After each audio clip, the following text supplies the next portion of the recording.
हरियाणा के राज्यपाल आदरणीय श्री बंडारू दत्तात्रेय गारू की आत्मकथा, जिसका नाम है जनता की कहानी और मेरी आत्मकथा, आज उसका उद्घाटन करते हुए न केवल मुझे बल्कि मेरे सभी सहयोगियों को और आप सबके उसके साक्षी बने, मुझे बहुत प्रसन्नता हुई, बहुत प्रसन्नता हुई। मैं अपने को रोक नहीं पाया। जब बंडारू जी मुझे मिले, उन्होंने कहा कि आपको आना है, तो मैंने कहा कि आपके अनुरोध को मैं ना नहीं कर पाऊंगा, इसलिए कि एक ऐसा व्यक्तित्व जो सार्वजनिक जीवन में कोई न कोई उसका प्रतिद्वंदी होता है। अभी मैं चंद्रबाबू नायडू जी से यही बात करता था। मैंने कहा बंडारू दत्तात्रेय जैसे लोगों को हम कहाँ ढूंढेंगे? सार्वजनिक जीवन में ऐसा कोई आदमी मिलता नहीं है जिसका कोई शत्रु ना हो, प्रतिद्वंदी ना हो। And he is a friend of everybody.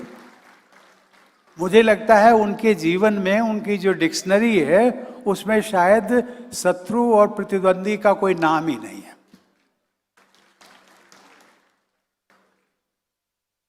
इस सभागार में उपस्थित विशेषकर मंच पर श्री नारा चंद्रबाबू नायडू, मुख्यमंत्री Andhra Pradesh, Shri G Kishan Reddy, minister of coal and mines, Bharat सरकार,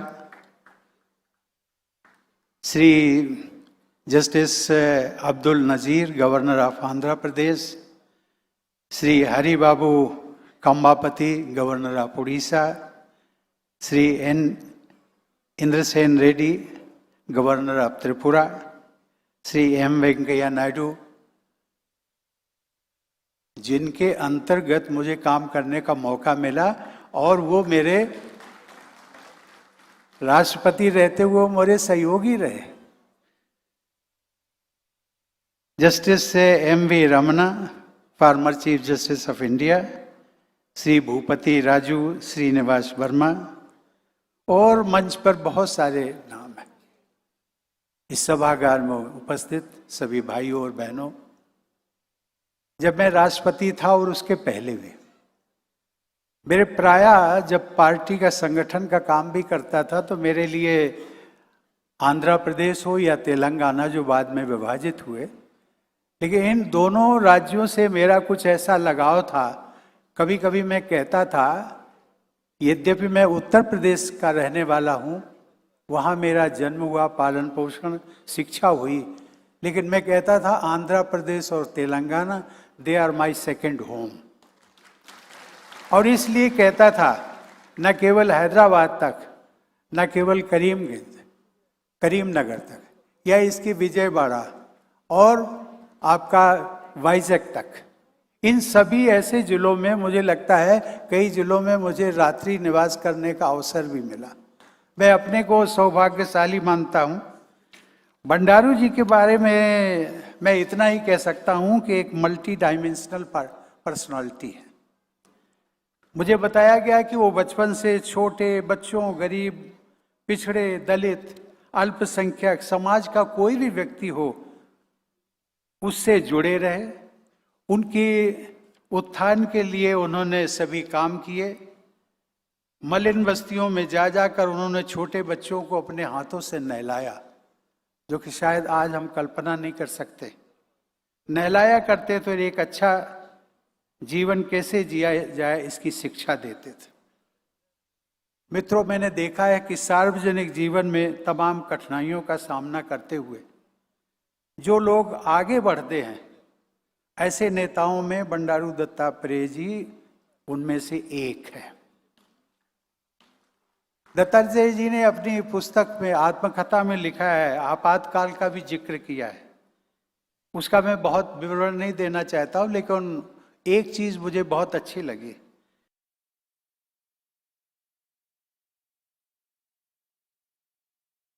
कि कुछ लोग जो थे उनके जेल साथी, मुझे बताया गया कि वो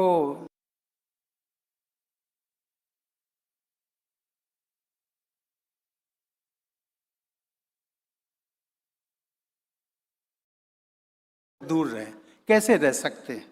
तो उनको बंडारू जी हंसते खेलते भजन गाते हुए और उन्होंने अपने जीवन जेल में काट दिए।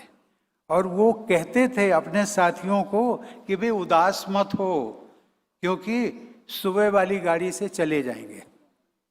एक ये हौसला बढ़ाते थे हर किसी कैदी को, जो उनका सहयोगी था उसको कहते थे सुबह वाली गाड़ी से चले जाएंगे, अर्थात हम लोग we will get released from the jail और यहाँ से हम मूव कर जाएंगे। इस प्रकार की जो उनकी बहुत सारी याददाश्त हैं ताज़ा तरोज आज हो रही हैं आप लोगों के बीच में, तो उन्होंने काम किया है। मैं इसमें केवल इतना ही कहना चाहता हूँ, अभी हमारे वक्तागण बहुत हैं, लेकिन उन्होंने जितनी भी, मेरा उनसे संपर्क बहुत पुराना, जब मैं सांसद था 1994 से लेकर के, तो मेरी उनके साथ में मित्रता हुई। वो मंत्री भी बने और पार्टी में काम भी करते रहे, लेकिन मैंने उन्होंने देखा कि केंद्रीय और रोजगार मंत्री के रूप में उन्होंने जो इनिशिएटिव लिए मजदूरों के लिए, उसमें न्यूनतम वेतन अर्थात मिनिमम वेजेस, मिनिमम पेंशन और ग्रेच्युटी में बढ़ोतरी, बाल मजदूरी संशोधन अधिनियम, मातृत्व लाभ में बढ़ोतरी जैसे अनेकों कार्य किए, जिससे आज लाखों करोड़ों श्रमिकों को उस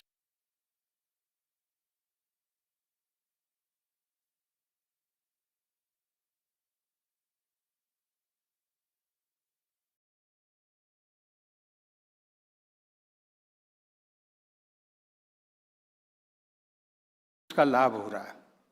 क्या मैंने कहा, यही आपको पुस्तक है, this is the constitution of India. आपके लिए यही हमारी है, हमारी बाइबल है, कुरान है, और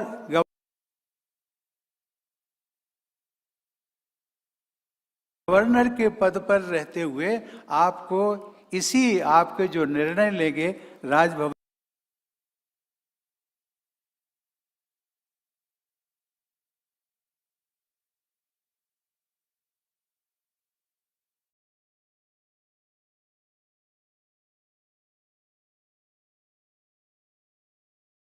में, वो इसी के अनुरूप होने चाहिए। मुझे एक बात का, और मैं जब लगभग 1 साल हो गया तो मुझे फिर मिले, शिष्टाचार मुलाकातें होती थी, तो मैंने पूछा, बंडारू जी आप तो दक्षिण भारत के रहने वाले हैं, ऐसा जिसको कि हम कहते हैं कि वहाँ गर्मी बहुत होती है, गर्मी में आप रहने वाले और आपकी पोस्टिंग हो गई हिमाचल शिमला तक तो ठीक है, लेकिन शिमला से एक जगह आती है लाहौल स्पीति, जहाँ पर कि 0 टेम्परेचर 0 से भी नीचे जाता। मैंने कहा वहाँ कैसे आप जाएंगे, वहाँ कैसे रह सकते हैं? यदि आपको लोक सेवा का कार्य करना है तो वहाँ आपको जाना जरूरी भी है, लेकिन हमें ये बताइए आप जाएंगे कैसे? तो बंडारू जी ने कहा कि मैं तो चाहता हूँ कि वहाँ से मुझे शिफ्ट कर दिया जाए। तो मैंने कहा कि बंडारू जी आप यदि ट्रांसफ़र चाहते हैं तो माननीय वेंकैया जी बैठे हुए, माननीय वेंकैया जी से बात करिए और लोगों से बात करिए, प्रधानमंत्री जी से। कह लगे नहीं, हमने आपको अपनी तकलीफ बता दी है और आपको जो उचित लगे वो आप करिएगा। एक बात कि सर आपने मेरे मन की बात छीन ली, मुझे इतना साहस नहीं हो रहा था कि मैं किसी को कहूँ कि भाई मुझे ऐसी जगह क्यों आपने पोस्टिंग कर दी है जहाँ पर सर्दी ही सर्दी होती है। आपने मेरे मन की बात पढ़ ली और इसके लिए मैं बहुत आपका आभारी हूँ, और ईश्वर की कृपा से, मेरी कृपा कुछ भी नहीं, ईश्वर की कृपा से उनका 1.5 वर्ष बाद तबादला भी हो गया। हरियाणा में बहुत अच्छा लग रहा है। बंडारू जी, ये जो मैं संख्या देख रहा हूँ आपके शुभचिंतकों की, आपके चाहने वालों की, ये सचमुच में ऐसा लग रहा है जैसे आपका हम जन्मदिन सेलिब्रेट कर रहे हैं। मैं जानता हूं कि आज का आपका जन्मदिन नहीं है,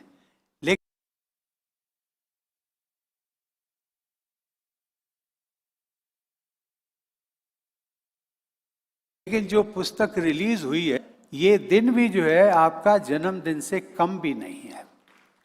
और इसीलिए मैं चलते चलते बस एक ही बात कहूँगा, वो दिल की दुआ भी है, ईश्वर से प्रार्थना भी है कि तुम जियो हजारों साल और साल के दिनों 50। इसी के साथ में मैं लेडी गवर्नर बंडारू जी आपका, आप दोनों की लंबी उम्र मिले, दीर्घायु हों, स्वस्थ रहें, यही मेरी ईश्वर से प्रार्थना है। धन्यवाद।